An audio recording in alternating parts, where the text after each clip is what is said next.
भगवान हमारे हृदय में हैं, ये सब जानते हैं। पहले के जमाने में जब हम आज भी जब यज्ञ करते हैं ना, तो यज्ञ करने के लिए नॉर्मल आग नहीं जलाते, फिर क्या करते हैं, उसको कहते हैं अरणि मंथन। एक लकड़ी उसमें गड्ढा कर दिया जाता है और दूसरी लकड़ी उस गड्ढे के अंदर फिट हो जाए ऐसी तैयार करी जाती है। तीसरी लकड़ी प्रेशर देने के लिए तैयार की जाती है, ऊपर से प्रेशर देते हैं और जैसे दही मथते हैं उस प्रकार से उस रस्सी बांध करके बड़े ताकतवर व्यक्ति उसको जोर से घर्षण करता है, तो जोर से घर्षण करते ही उसमें से आग निकल जाती है। पहले जंगलों में आग कैसे लगती थी, जो बहुत तेज हवा चलती थी, सूखे बांस के ऊपर जब बांस में रगड़ लगती थी तो उसी घर्षण से अग्नि प्रकट होकर के आग लग जाती थी। अंदर तो भगवान है, पर जब तक ऊपर से भगवान को नहीं मिलाएंगे, लकड़ी के अंदर आग को प्रकट करने के लिए ऊपर से आग को लगानी पड़ेगी। तो अंदर वाले भगवान को प्रकट करने वाले को जरूरत है कि बाहर जो भगवान के सिर विग्रह प्रतिमा के रूप में दिख रहे हैं, भावना के रूप में दिख रहे हैं, साधना के रूप में दिख रहे हैं, जब तक ये अग्नि मंथन नहीं होगा आग लगेगी नहीं, आग लगेगी नहीं, विकार जलेंगे नहीं, विकार जलेंगे नहीं, हमारे पाप मिटेंगे नहीं। ये प्रेम की जब अग्नि बढ़ती है, प्रेम की जब भूख बढ़ती है, ये अग्नि मंथन करने की जरूरत है। अंदर की आग को तभी प्रकट कर सकते हो जब बाहर से प्रेम रूपी आग लगेगी। मन में लागी छटपटी, कब निरखूं घनश्याम, मैं कब भगवान को देखूंगा, मैं कितनी देर हो गई, मैं बचपन से 55 में आ गया, बचपन से 55 में मैंने वो कमाया जो छूट जाएगा।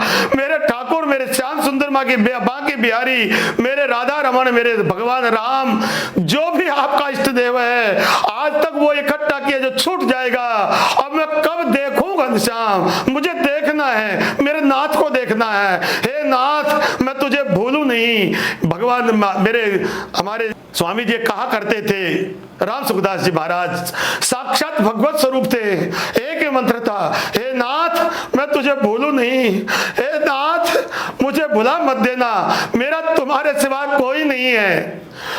आपके पास तो मेरे जैसे लाखों करोड़ों हैं, पर मेरे सिवाय तो आपके सिवा कोई नहीं है। समुद्र में बैठने वाला पक्षी उड़ भी जाएगा, उड़ करके फिर वो उसी समुद्र के जहाज पर बैठ जाएगा, क्योंकि कहीं बैठ नहीं सकता। जैसे उड़ जहाज को पंछी, जैसे उड़ जहाज को पंछी फिर जहाज पे आवे, मेरो मन अनंत कहां सुख पावे। मैं तुझे छोड़कर कहीं भी नहीं जा सकता, मेरे नाथ मेरे अपराध क्षमा करो, हे नाथ मैं तुझे भूलूं नहीं। ये प्रिय मंत्र था राम सुखदास जी महाराज का। हे नाथ मैं निरंतर आपको याद करूं, पर कहीं मैं भूल जाऊं तो इतनी दया करना मेरे मालिक, आप मत भूल जाना। मैं तो पापी हूं, अधम हूं, परंतु मैं बहुत बुरा हूं। मैं बुरा तो बहुत हूं, पर एक बात जानता हूं नाथ, एक भरोसा है क्या, बुरो बुरो मैं बहुत बुरो छू, राजस्थानी भाषा में लिखते थे। बुरा ही नहीं, मैं तो बहुत ही बुरा हूं। बुरो बुरो मैं बहुत बुरो हूं, पर छूटाबर थारो। टाबर कहते बच्चे को, भले मैं बुरा हूं पर मैं आपका हूं, आपका बालक हूं। बालक काला हो, बालक लंगड़ा हो, बालक कुरूप हो, और मां के लिए तो कृष्ण कन्हैया ही होता है। उसी प्रकार से मैं गुणी हूं, वो गुण आपने दिए हैं। मैं निर्गुणी हूं, वो भी आपने दिया है।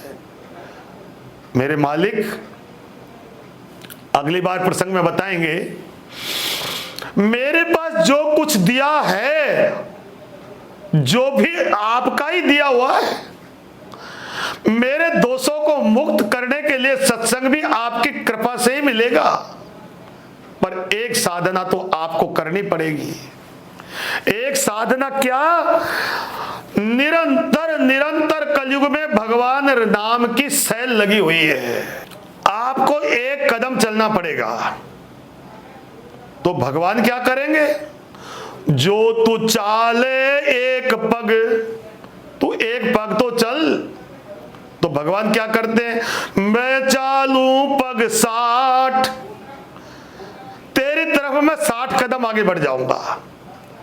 जो तू चाले एक पद, मैं चालू पग 60, जो तू होवे काठ को, तू लकड़ी जैसा कठोर बनेगा ने, मैं लोहे की लाठ, तो भैया मैं लोहे का खंभा बन जाऊंगा। तू एक पैर तो बढ़ा मेरी तरफ, तू तो भोग विलास की तरफ बढ़ता जा रहा है, मैं तेरे पीछे आके क्या करूंगा? इसलिए आप कलिकाल का निस्तार का एक ही साधन है, निरंतर भगवान नाम स्मरण करो। भगवान का कलिकाल युग में एक ही आधार है, कल युग केवल नाम आधारा, सुमर सुमर नर उतर ही पारा।